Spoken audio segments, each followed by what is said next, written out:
The hate continued exactly as before, except the target had been changed.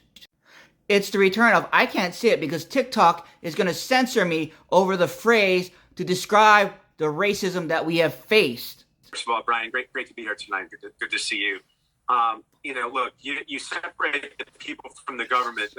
Let's assume there are roughly 1.4 billion Chinese nationals in total. You have to remember there are 90 million members of the Chinese Communist Party, and the rest of the Chinese population is actually at the pleasure of the government, i.e. if the government asks you or demands for you to spy in any way for them in anything that you're doing in any foreign country, you're obligated to do so, or they will harass and or throw your family in jail. So it's actually...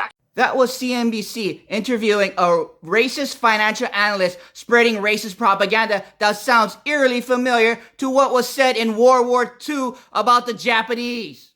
The Japanese race is an enemy race, and while many second and third generation Japanese born on United States soil possess United States citizenship and have become Americanized, the radical strains are still undiluted. General John L. DeWitt, head of Western Defense Command, 1943.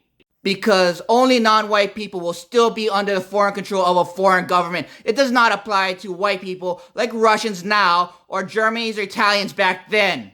Where did all this hate start from? Because this is a Gallup poll in 2017, which puts China at number 9. It's barely in the top 10. Guess who started a trade war with China in 2018?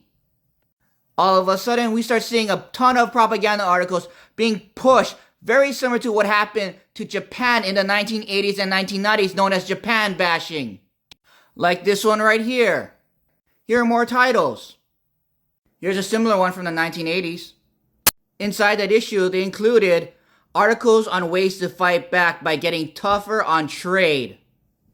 That was just a movie business. There are many more examples like Hidden Japan or Japan Inc. All spreading propaganda because China is now the economic threat to America.